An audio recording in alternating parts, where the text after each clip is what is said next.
What is happening, guys? Cowboy here, and welcome to my guide on AC assembly. When it comes to Armored Core, I think assembly is arguably the most important part of the game. How you assemble your AC is going to greatly impact how well it performs in combat. It's going to dictate what you're capable of, how beefy you are, what kind of damage you can do, and especially for new players. You know, you come into the game, you look at this, and there are just numbers all over the place. There's red bars and blue bars and stats and energy load and arms load, and it's definitely daunting. There's a lot going on.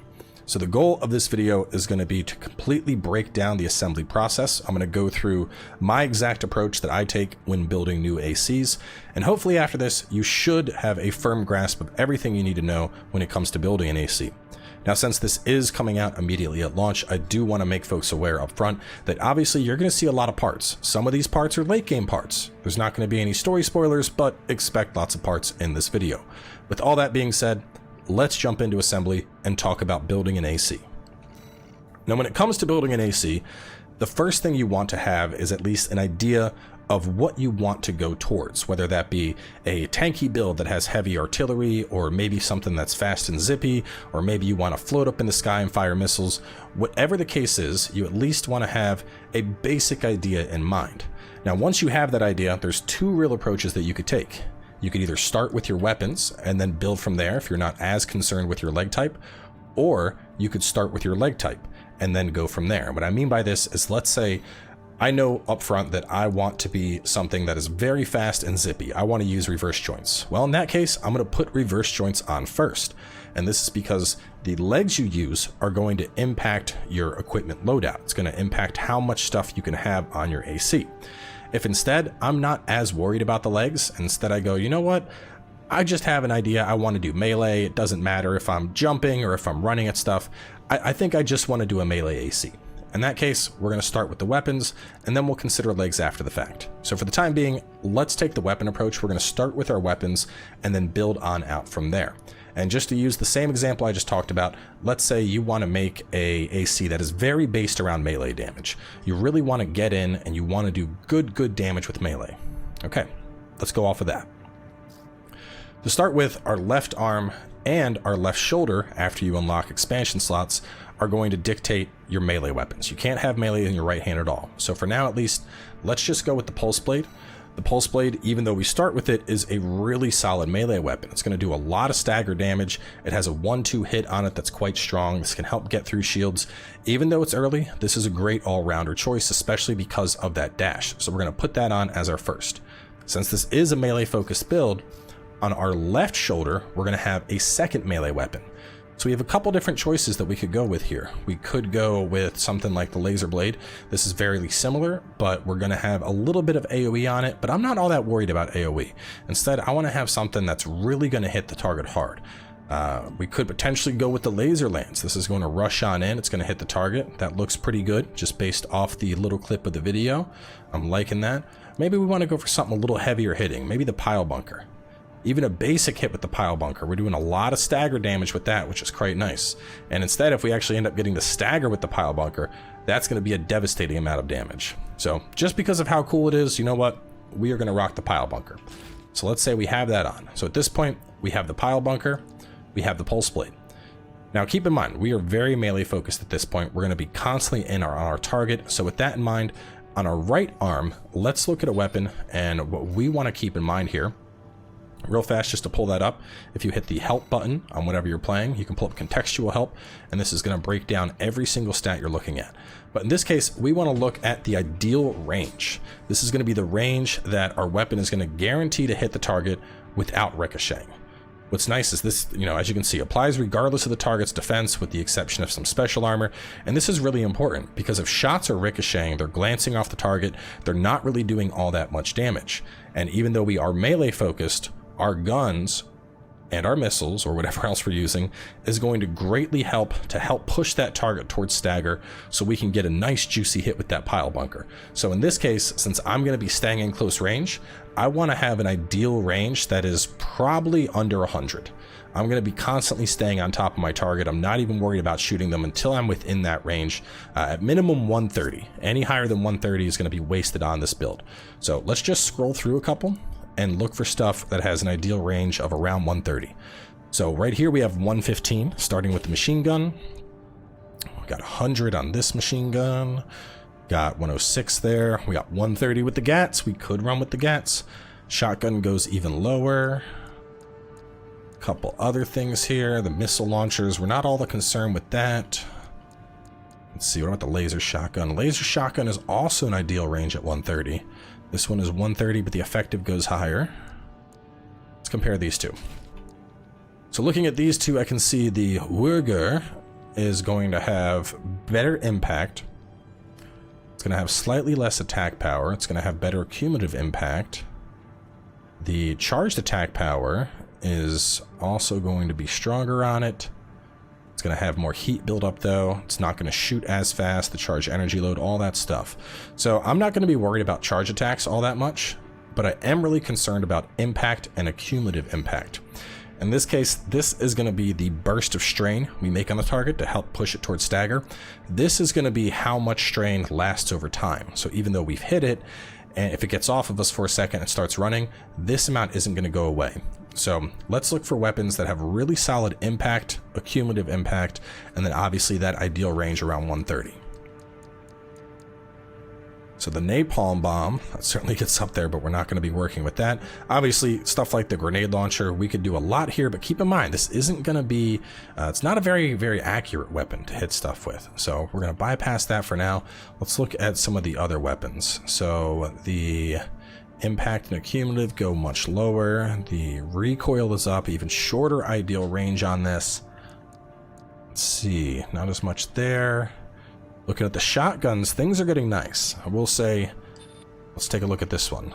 So that one's doing kind of a spread. Not really as much a fan of how big that spread looks.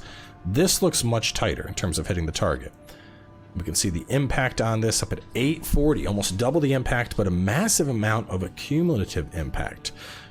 Looking at this, the reload time is going to be the same as our other shotgun. We have less rounds. The range is going to be tighter. The direct hit adjustment is higher. The ammunition cost is higher though. So just looking at the various weapons, this Zimmerman sounds pretty good. Looking at even the starter shotgun, we could see the stats are going to suffer a little bit. The impact is significantly lower.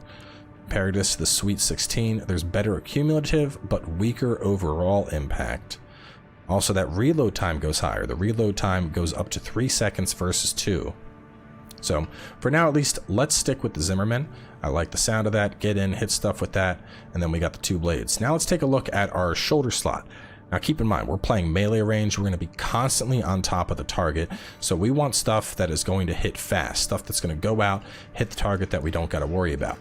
Using something like, say, a plasma cannon or a laser cannon, this has an ideal range of 230. I'm not going to be fighting at that. The diffuse laser cannon, not too bad. This one's at 180, so I could consider that. This is going to be like a shotgun shoulder-mounted cannon. That one could potentially work. Plasma cannon has an effective range of 440. I'm not going to be charging that at all, so I'm not worried about it. Looking at some other stuff here. We could go for something like the Songbirds, but I don't really want to worry about recoil. I want to be fighting fast. I want to be getting on top of stuff. Let's look at some other choices here. We could go for a missile that has very fast lock, something like this. We have a homing lock time at 0.4 seconds, so that's going to lock onto the target incredibly fast. We could fire those out. Looking at some other stuff, we get a 0.3 lock on this. But let me circle back. We were talking about impact and a cumulative impact. Keep in mind, these are 2 things we're really concerned with. So let's compare that on a couple different things. Right here, we have really nice accumulative impact. We can see a homing lock time at 2.4 seconds. So that's going to be a little bit high for what I'm trying to accomplish with this build. Something like this, 4-second lock time? No dice. Let's go back to these guys. These guys are going to have better impact and better accumulative impact. The homing lock time is only 0.4. That's low enough that I could work with it. So we'll consider that our go-to for now. Let's look at some other stuff here. Split missile launcher, 2-second lock time. It's not terrible, but it's much higher than I'd like. It's a missile that's more for long range anyway. Let's see. Not really considering you. The laser cannon, the diffuse laser cannon. The diffuse has some nice impact, some nice regular attack power. The recoil on this is going to be 45. So I could fire this out instead of missiles if I'm right on top of the target. And this could potentially work. Not going to be using the charge shot at all, so I'm not concerned with that, but I'll show you all what it looks like anyway. So that's a big beefy explosion right there. I could potentially use that under the right circumstances. So just for the sake of it sounding badass, let's go with this. That way we have a shotgun and then essentially a shotgun laser cannon on our back and then double melee. So for now, at least, our weapons are set up. They're ready to go. The next thing we're going to do is we're going to take a look at parts. Now, let's start with the legs. I consider the legs to be the most important part of the frame. Just to briefly talk about the differences here. So bipedal and reverse joints are very similar, except reverse joints are always going to have that jump distance and that jump height. Looking at jump distance and height, you can see they are very, very bouncy. These are meant to get up in the air. Whereas on the other side, even if I take the heaviest reverse joint here with the spring chicken, if I start looking at the bipedals, you'll notice the bipedals have stability that completely blows it away across the board. Even the lightest bipedal still has more stability than the heaviest of the reverse joints. So that's going to be the big difference here. Using the biped legs, we are not going to have the jump distance or the jump height of the reverse joints, but we're going to be a lot more stable. So this is going to be a leg type that relies on mobility and bouncing around the target, whereas this is going to be a leg type that can take a little bit more of a beating before it's going to get staggered. Going to the tetrapod, these are going to have obviously much higher stability and load limit. And the unique thing about tetrapods is that you can float up in the air with them. You can hover in the air and you don't need to assume the ready stance when firing weapons that are charged, which is pretty nice. Lastly, of course, we have tanks, and tanks are just, they're the beefy boys. They got high AP, they got high defenses, high stability, but for a melee build, does that really make sense? I don't think it does. So for the purpose of this build, since we're doing melee, we're gonna run with the biped, and in particular, I'm really concerned with my stability here. Since I'm gonna be running up on stuff and trying to get up on its face, there is a good chance I could get hit by a stagger, and that would put me in a very bad situation. So I'm going to look to maximize my stagger primarily, and then secondly, also keep high defense. Not only that, but keep in mind over here, our current load, we need to have a high enough load that we can actually run what we currently have on. So for now, let's just go through, look at stability. Stuff that has high stability is what we're interested in. This has nicer stability. Put that on. That looks super goofy though. Let's keep looking. Here we go. Even higher stability. We lose a little bit of load limit, but we're still within limits. We also lose some defense, and we gain a little bit of jump. Let's go with those.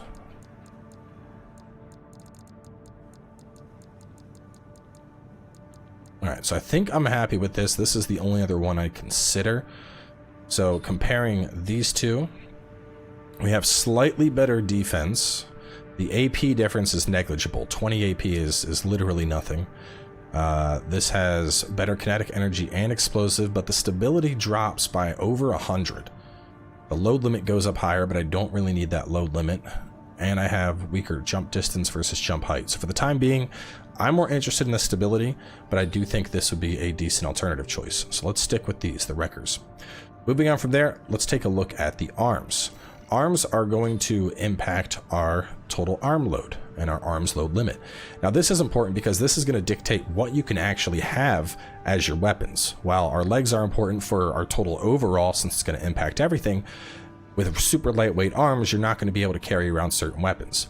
Now our arm limit, our total arms load is already super low, 6,200, so we're not going to be all that concerned about the arm load limit. Instead though, we are concerned with the melee specialization. We want to get this nice and high since we're going to be focusing on getting up and personal and focusing on hitting stuff with melee. So let's look for something that has really nice melee specialization. We can see, looking at this, higher values correspond to greater attack power, whereas with the firearms, higher values improve target tracking performance. So just scrolling through, this one has really high firearm and really high melee, but it does suffer from defense quite a bit. Don't have a lot of defense on this part. That's super lightweight. Let's see if we can find something that's a little more beefy while still having some good melee specialization. And here we go. Better AP, better kinetic, poor energy defense. That's okay. The melee specialization is through the roof. So this is looking like something that sounds good for me. The Bashos, let's put those on. It's going to give us really nice melee tracking. And even going through the list, nothing else is really going to be able to compete with that. These look decent, but still a bigger emphasis on firearm specialization. So we're going to stick with the Bashos for now. So our Bashos and our Wreckers, those are set. Next, let's take a look at the core. Now, aside from the obvious bonuses of defense on the core, once again, stability is going to be important. The higher this value, the less energy consumed by our quick boost. On a melee build, that's going to be especially important, but this is something that's good for all builds. The higher this value, the greater the final energy output of the generator. Not terribly worried about that. And then the generator supply adjustment. The higher this value, the more quickly the generator resumes supply after an energy consuming action. So this means if I quick boost or assault boost and I'm using energy, the higher this value, the faster that energy is going to start coming back. Now, given that all these things are largely going to be dictated by my generator, consider these to be modifiers. So if you have a generator that has really high output, but your generator output adjustment is completely garbage, those two things are kind of canceling each other out. So instead you'll have a generator that just has decent output instead of phenomenal output. But for the sake of this build, my stability is going to be the most important thing, and then either booster efficiency or generator supply adjustment. One of these stats should be my secondary. So let's look through a couple things. Already massive stability, but my booster efficiency and my generator adjustment, my supply adjustment, are both super low. So let's see if we can't find something that offsets that. This one has worse defense, but better booster efficiency and better generator supply adjustment. The stability does take a little hit, but I'm getting pretty solid improvements in both those categories, even if I am taking a defensive hit. This puts those categories way up, but I have even less, and I don't want to let my stability drop that low. Here, they drop down. This seems more like a middle ground. I have better defense on this than the other part that I had selected. What was it? The Tianqiang. So this has more stability than what I had, but the adjustments are pretty low. So this might be a good piece. Let's see if we can find something. Here we go. Good stability on this and good generator supply. This looks like it might be a winner. I have one of my primary stats with the attitude stability, and my supply adjustment actually is up there a little bit. So I think that might be our go-to choice. This one, the Mind Alpha, doesn't look too bad. We have some booster efficiency, we have generator supply efficiency, but we are taking a big hit to the stability. So for now, let's go with the one that we already have on. I think that sounds good. And then lastly, we'll go to our head. Besides your defense and stability, system recovery isn't going to be all that important. There are certain things that can cause system abnormalities, but it's not, to be honest, you're not going to find all that many, so I wouldn't be concerned about this too much. And then scan distance and scan effect duration. These are going to be very useful in PvE while you're going through levels, but for the sake of a melee build that's more like, dueling or PvP, I'm not as concerned with these. The only sense of PvP these would help is maybe catching a target if they're hiding in cover. So instead, I want to focus purely on defense and stability. So already, this one looks fantastic. Looking through a couple of the other choices, better stability, better energy and explosive on this. Lose a little bit of AP. Those stats are really minuscule though. Really minuscule, but I'll put it on for now.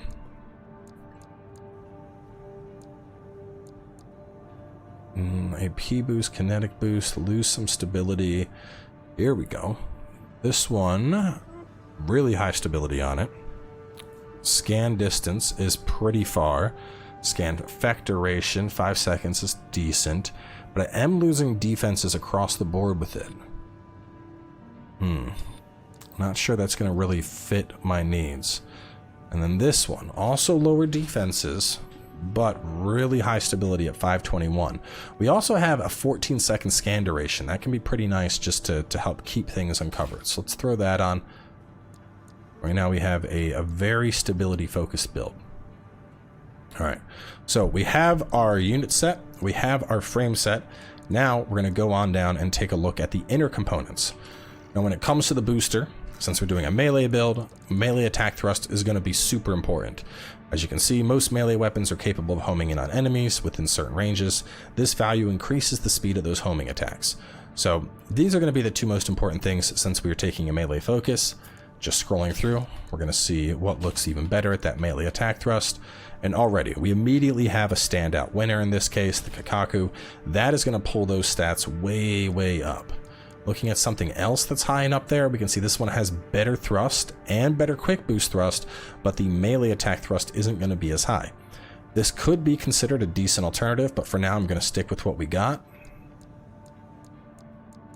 Yeah, I think this is the only real one I'd consider otherwise. But so let's stick with the Kikaku. Looking at our FCS, we can see that aiming assist is performance at close range. Higher values improve aim when targeting enemies at close range within 130 meters. Medium range is going to be 130 to 260. Long is beyond 260. And then, of course, we have missile lock as well as multi-lock. Now, in this case, looking at our build, we have a shotgun. Let's go back here. We can see our deal range is 102 with an effective range at 184. With the diffuse cannon, the ideal range is 180 with an effective range of 252. And then, obviously, we have 2 melee weapons. So, with that in mind, taking a look at our FCS, we primarily want to concern ourselves with close range assist. We're also not concerned with missile lock at all since we don't have any missiles on. So just going through, there we go, nice close range assist.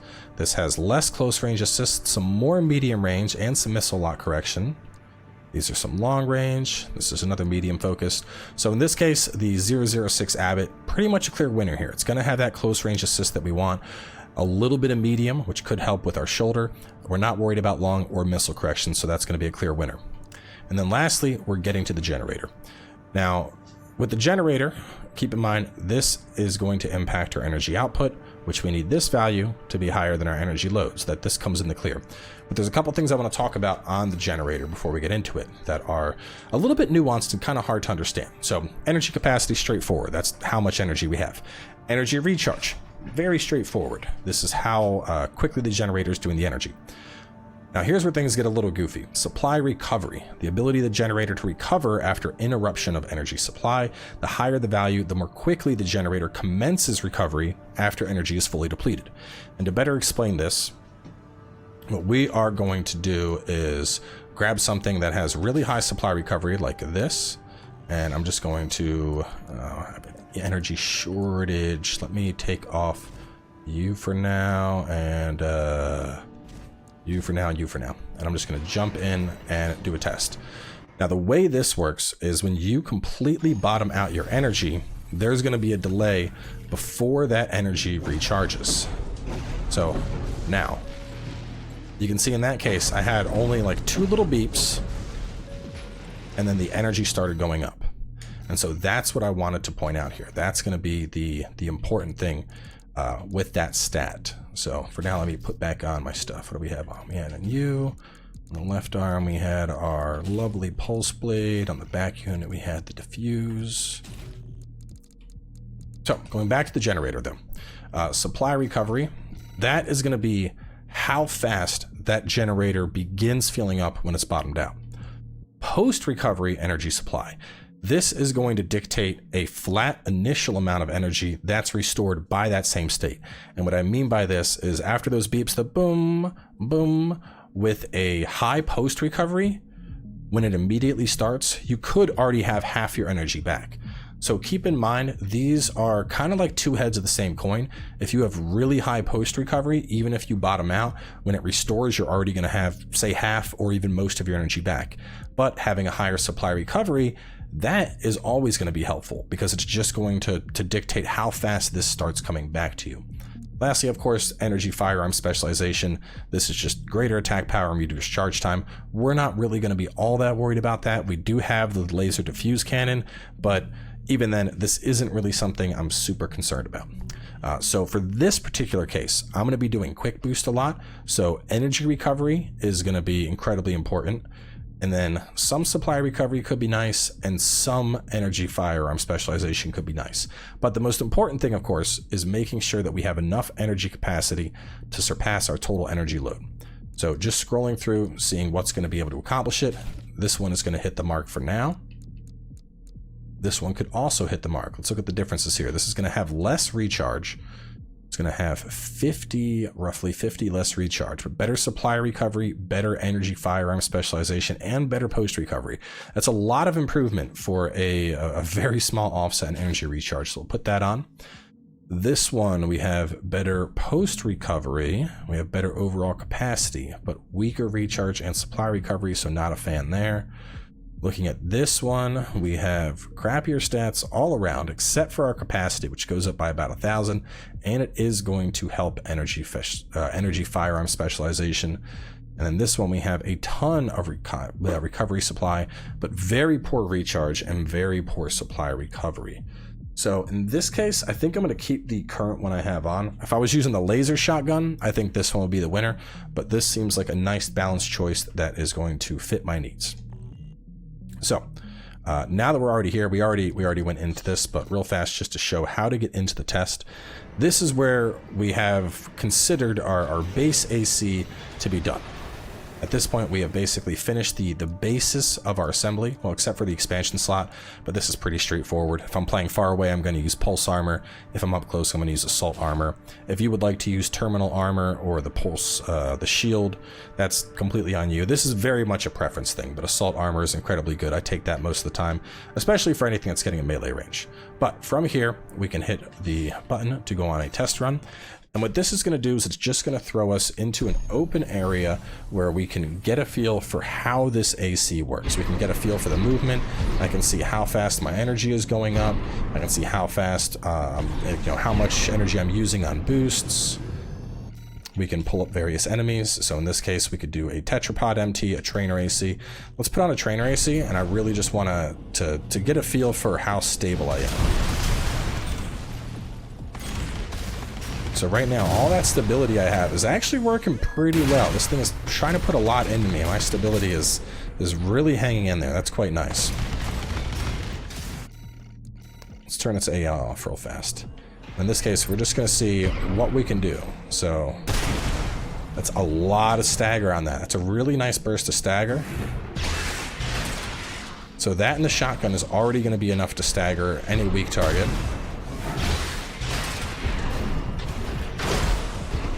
Do that. There's some nice looking swaps there. Let's go to a different enemy. We'll pull out the tetrapod MT. We're still going to have the AI off. Right here, I'm just going to see exactly how much I can do here.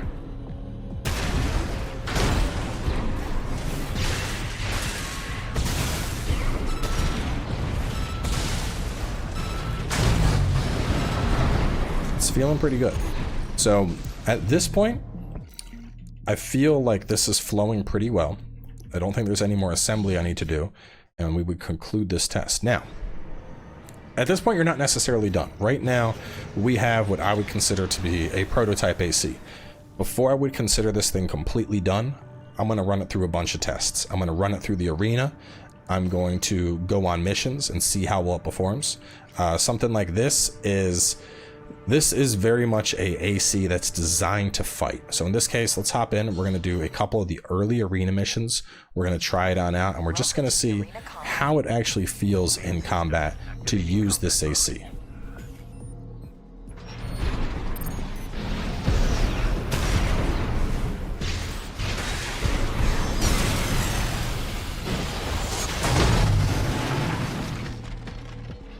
See, the pile bunker worked out incredibly well there, so that felt good. Let's jump in and do another one. Typically, I would wait to get the money, but I've already bought all my parts, so I'm not concerned about that. We're just going to go through a couple ACs. We're going to see how this feels. And typically what I would like to do with my AC is actually I'll fight a variety of opponents. I'll try fighting a tetrapod, I'll try fighting a tank, I'll try fighting a reverse joint, and I'll see exactly how well my AC performs under a variety of circumstances.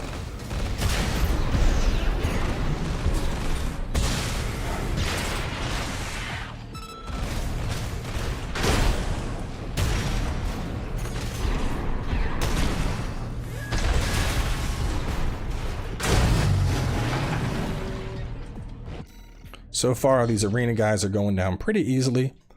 Let's take on something that's a little beefier, something that has a little more oomph to it. Let's go to, there we go, G4 Volta. So we got a tank this time. Let's see what we can do against the tank. This is something that probably has explosives on it. It's going to be better suited to fight something that's coming in on its range. This is going to be a good stability test for us.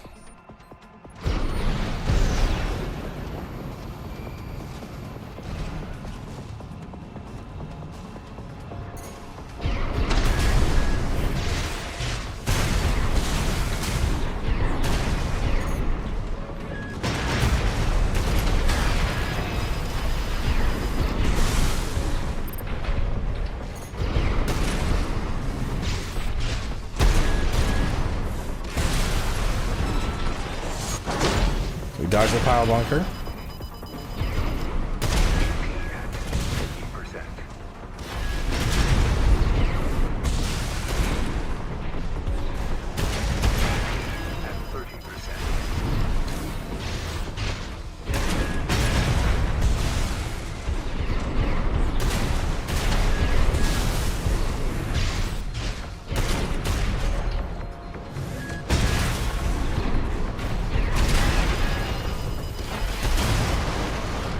Didn't work out. So in this case, going through that test, what can we see? We can see that the pulse weapon, as much as I liked it, was unfortunately not really getting on the target. We can see that the laser cannon, while that did feel really good there was a little bit of pause as I was using that. And of course the bunker definitely felt a little bit slow. As satisfying as the bunker was there, it was a little too slow. So let's mix up a couple things here, and then we're going to jump back in, fight that same target here.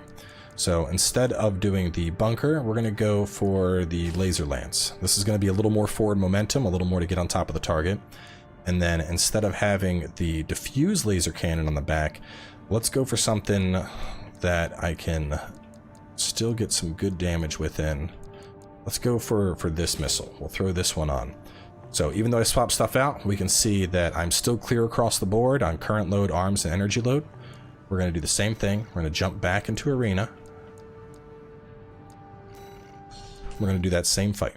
And we're going to see how this works. So the biggest things now is the pile bunker. While that's great, I noticed that a lot of the times I was staggering the target and I wasn't really on top of them well enough. And also that little bit of recoil when I fired my shoulder cannon. That was leaving me exposed. That's not something I want. I want to be very fast. So let's go in.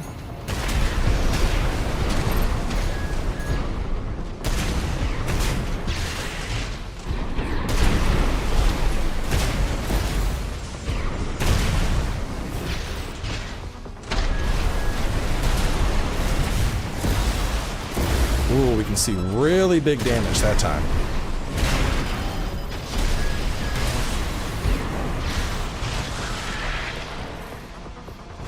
And almost immediately, huge difference in how that fight went compared to the previous round. Now, to be fair, I did use assault armor that time when I ended up getting exposed. I ended up getting staggered, popped out assault armor, immediately put him into a bad position. But I think a big difference is we saw the missiles going after the target, and those weren't impeding my mobility at all. I was able to fire those off. They were able to hit the target, help keep that stagger going, while the shoulder shotgun was great. When I was firing that, I was stationary, and that's not what I wanted. The other thing is the laser lance was really nice because it was keeping me on top of the target. I was rushing in on the target, and it just helped me to stay on top of them. So let's do one more. Let's do, I think this guy's a tetrapod. Let's do that. Let's fight a tetrapod. And this is what I really like to do when I'm designing an AC, is I get the basis of the design down, and then I'm going to go in, I'm going to do some arenas, and I'm going to get a feel for exactly what works with it.